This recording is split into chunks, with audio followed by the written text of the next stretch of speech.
Credit card industry खत्म होने वाली है। पर यार आप लोग बोल रहे होंगे कि हम लोग तो क्रेडिट कार्ड के बारे में इतनी बातें करते हैं और हम ही बोल रहे हैं कि क्रेडिट कार्ड इंडस्ट्री खत्म हो सकती है। अब दुर्भाग्य से ये कोई क्लिकबेट वीडियो नहीं है, ये सब होने की बहुत ज्यादा संभावना है। पिछले हफ्ते कुछ ऐसी चौंका देने वाली खबरें आई है जिससे कि क्रेडिट कार्ड इंडस्ट्री को काफी बड़ा खतरा हो सकता है। तो आज की इस वीडियो में मैं आपको वो सारी अनाउंसमेंट्स भी बताऊंगा और ये भी बताऊंगा कि क्यों ये क्रेडिट कार्ड्स का एंड हो सकता है। पर वो सब कुछ बताने से पहले मैं आपको एक छोटी सी स्टोरी बताना चाहूंगा।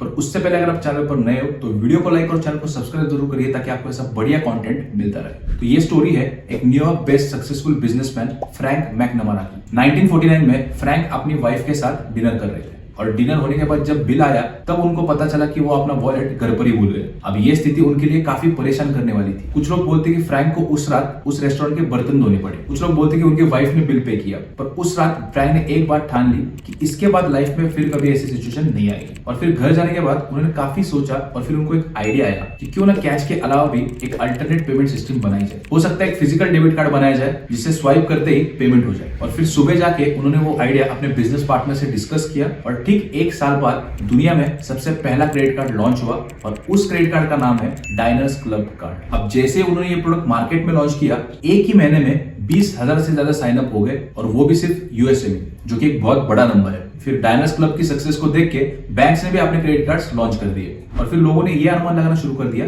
कि क्रेडिट कार्ड्स जो है वो कैश को धीरे धीरे करके पूरी तरीके से रिप्लेस कर देंगे। क्रेडिट कार्ड्स को रिप्लेस कर देंगे, ये अनुमान तो बिल्कुल सही था, पर जैसा उन्होंने सोचा था वैसा नहीं हुआ। आज क्रेडिट कार्ड्स को लॉन्च हुए 70 साल से ज्यादा हो गए। कैश को रिप्लेस तो छोड़ दो, जो क्रेडिट कार्ड्स है वो आज भी काफी कम लोगों के पास है। इंडिया में तो सिर्फ 3.5 से 4% लोगों के पास ही क्रेडिट कार्ड्स है। पर ऐसा क्यों? क्रेडिट कार्ड्स की जो पेमेंट है वो करने के लिए 5 से 6 स्टेप्स होते हैं और इसको हमने पूरे डिटेल में बताया अपने क्रेडिट कार्ड फॉर बिगिनर्स वाली वीडियो में, जिसका लिंक ऊपर आपको आई बटन पे मिल जाएगा, वहां पर जाके आप चेक कर सकते हो। पर अब तो ये काम सिर्फ 2 से 3 सेकंड में हो जाता है, पर पहले ऐसा नहीं था। पहले सर्वर की स्पीड काफी कम थी तो क्रेडिट कार्ड की पेमेंट करने में काफी ज्यादा टाइम लगता था। तो मुद्दा यह है कि क्रेडिट कार्ड की पेमेंट करने में पहले बहुत ज्यादा परेशानी थी। कभी किसी मर्चेंट के पास पीओएस नहीं था तो कभी कोई मर्चेंट क्रेडिट कार्ड लेने से ही मना कर देते थे। तो पूर्ण रूप से अगर देखा जाए तो पहले क्रेडिट कार्ड का इस्तेमाल करना इतना आसान नहीं था, पर जैसे जैसे समय बीतता गया अब तो आप सब लोगों को पता है क्रेडिट कार्ड इस्तेमाल करना कितना आसान हो गया। और एक गलत नजर लोगों का क्रेडिट कार्ड्स के साथ ऐसा था कि अगर क्रेडिट कार्ड लोगे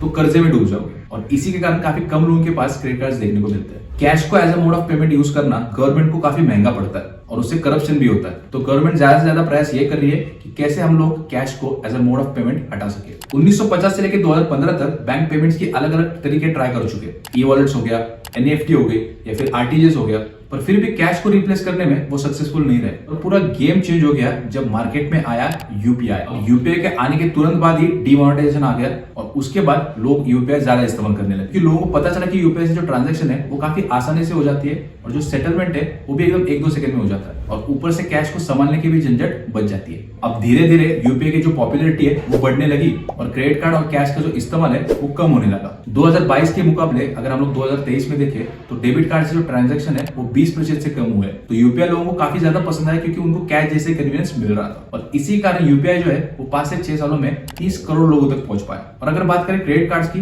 तो 70 सालों में जो क्रेडिट कार्ड है वो भारत में सिर्फ 7 करोड़ लोगों तक ही पहुंच पाया। 2023 की शुरुआत तक आपको जो यूपीआई वो सिर्फ आपके सेविंग खाते के साथ जुड़ा हुआ था, पर मार्च 2023 में एनपीएससी ने एक अनाउंसमेंट करी जहां पर उन्होंने ये बताया कि अब आपका यूपीआई लिंक होगा आपके क्रेडिट कार्ड के साथ भी। और ये सारी बातें हमने अपने credit card UPI linking video में बताई है। इस वीडियो का जिस्ट ये था कि आप अपने फोन से क्यूआर कोड स्कैन करके क्रेडिट कार्ड से भी पेमेंट कर पाओगे। तो अब आपको आपके क्रेडिट कार्ड्स को लेके घूमने की कोई जरूरत नहीं है और इस अनाउंसमेंट ने फिजिकल क्रेडिट कार्ड्स की जो इंपॉर्टेंस है वो खत्म कर दी थी। और उसके अगले हफ्ते ही एनपीएससी ने एक और अनाउंसमेंट करी जहां पर उन्होंने ये बताया कि अब आपको क्रेडिट लाइन भी मिलनी शुरू हो जाएगी आपके यूपीआई पे। और ये सुन के काफी एक्सपर्ट लोगों का कहना था कि ये शुरुआत हो सकती है क्रेडिट कार्ड्स के अंत की। तो चलिए मैं समझाता हूं आपको कैसे। देखिए, आगे जाके बैंक्स आपका यूपीआई डेटा देखेंगे और उसको देख के आपके लिए क्रेडिट लाइन सेट कर देंगे और उसके बाद किसी भी क्यूआर कोड को स्कैन करके आप अपने क्रेडिट लाइन से पेमेंट कर पाओगे। तो क्या आपको लगता नहीं कि ये सेम क्रेडिट कार्ड जैसे काम कर रहा है, बस इसमें से फिजिकल क्रेडिट कार्ड हट गया है। अब चलो ये तो समझ में आ गया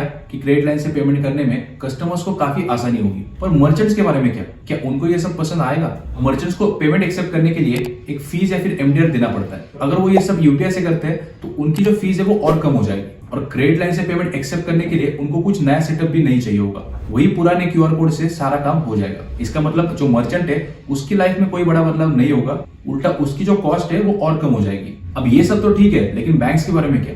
तो बैंक्स के लिए भी ये सेटअप काफी अच्छा है, क्योंकि बैंक्स को एक क्रेडिट कार्ड देने में काफी मेहनत लगती है, लेकिन ये जो क्रेडिट लाइन वाला सेटअप है वो तो मिनटों के अंदर हो सकता है। ना कोई कार्ड प्रिंटिंग का खर्चा और ना ही कोई नया कस्टमर ढूंढने की परेशानी। तो अगर पूर्ण रूप से देखा जाए तो बैंक, मर्चेंट और कस्टमर तीनों के लिए ये चीज काफी बेनिफिशियल है। तो इसका मतलब क्रेडिट कार्ड इंडस्ट्री आगे आने वाले 4 से 5 सालों में खत्म हो जाएगी। तो ये पूर्णतः डिपेंड करता है 2 फैक्टर्स के ऊपर। सबसे पहला, अभी जो करंट एवरेज साइज है क्रेडिट कार्ड्स की वो है 5000 और जो यूपीआई की है वो है 800। अब क्रेडिट कार्ड जो है वो बड़े परचेज के लिए इस्तेमाल किया जाता है, पर हमें रुक के ये देखना पड़ेगा कि क्रेडिट लाइन ऑन यूपीआई वाला सिस्टम जब शुरू हो जाएगा तब लोग क्रेडिट कार्ड जितना ही यूपीआई से खर्चा करेंगे या नहीं। और दूसरी बात ऐसी कि हम सबको पता है कि क्रेडिट कार्ड्स पर आपको अच्छी खासी लिमिट मिल जाती है। आपके एनुअल सैलरी के 3 से 4 गुना भी लिमिट आपको मिल जाती है, पर क्रेडिट लाइन ऑन यूपीआई पे शुरुआती दिनों में बैंक आपको इतना बड़ा लिमिट नहीं देगी, वो सिर्फ आपको 10 से 20 हजार की लिमिट दे सकती है। तो हमें रुक के ये देखना पड़ेगा कि आगे आने वाले 3-4 सालों में क्या बैंक्स भी आपको क्रेडिट लाइन ऑन यूपीआई पे इतनी बड़ी लिमिट दे पाएगी, आपके एनुअल सैलरी के 3 से 4 गुना की लिमिट दे पाएगी।